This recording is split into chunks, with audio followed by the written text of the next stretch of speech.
नमस्कार दोस्तों।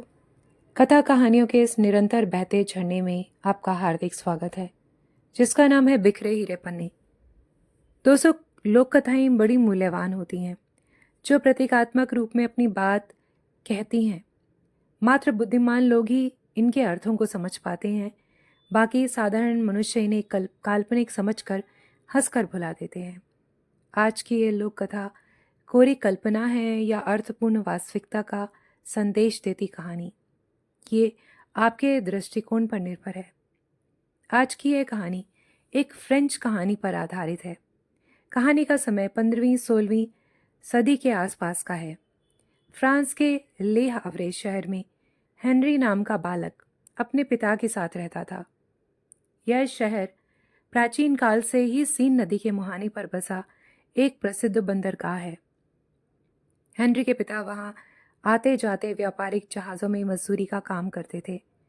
हेनरी अपने पिता के साथ सुबह बंदरगाह पर आकर आते जाते जहाज, समुद्र की उठती गिरती लहरों को देखता रहता। समुद्र की खारे पानी की खुशबू और उस ओर से आने वाली ठंडी हवाएं जब उसे स्पर्श करती तो वह एक अपूर्व आनंद से भर जाता।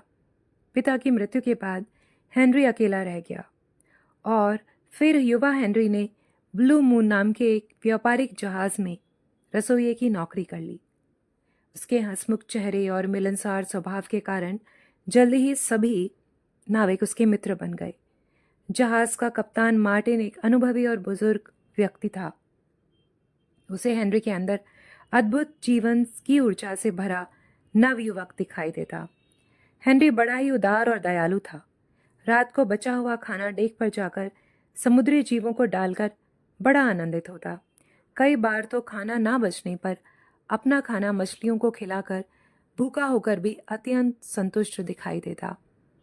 फिर देर तक समुद्र को एक बच्चे की उत्सुकता से निहारता रहता।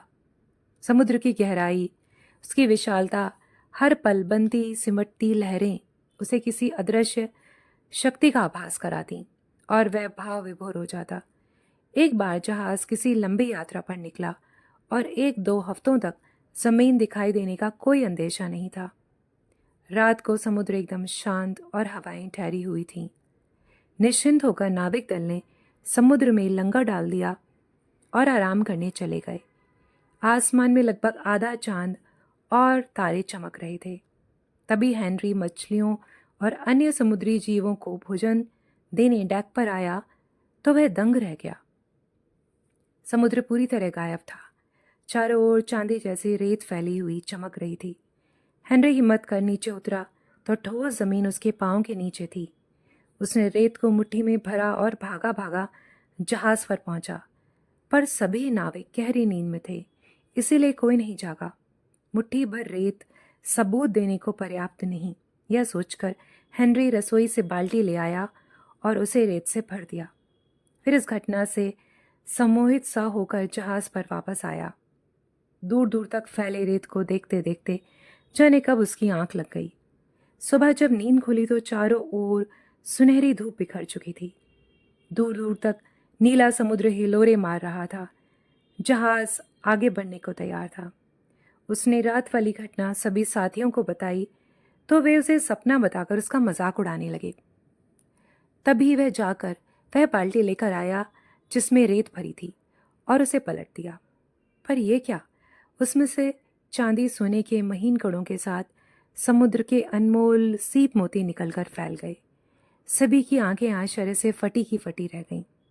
बूढ़े कप्तान ने अनेकों बार समुद्र के बारे में ऐसी घटनाएं सुनी थीं, पर आज पहली बार देखा। ये सब देखकर वह उस शक्ति के आगे नतमस्तक हो गया। उदार हेनरी ने विनम्रता से खजाने सभी नाविकों में बांटने की बात कही, पर कप्तान ने कहा, नहीं हेनरी, ये सब तुम्हारा है। तुम लगातार 10-12 वर्षों से समुद्री जीवों की सेवा कर रहे हो। यह समुद्र की विशाल और उदार शक्ति ने तुम्हें उपहार में दिया है। इतना धन पाकर हेनरी फूला नहीं समा रहा था। उसका बचपन से सपना था कि कभी एक जहाज खरीदकर समुद्री यात्राओं पर निकलेगा। उसका यह सपना समुद्र की उदारता ने पूरा कर दिया। दोस्तों, प्रकृति माता अपने सभी बच्चों को जीवन के अनमोल संसाधन यूं ही मुफ्त में दे देती है। पर प्रकृति से निस्वार्थ प्रेम करने वाले बच्चों के सामने वे असीमित और असंख्य खजाने भी खोल देती हैं। आशा है कि आपको मेरी कहानी पसंद आई होगी। मेरे चैनल को लाइक और सब्सक्राइब करें। धन्यवाद।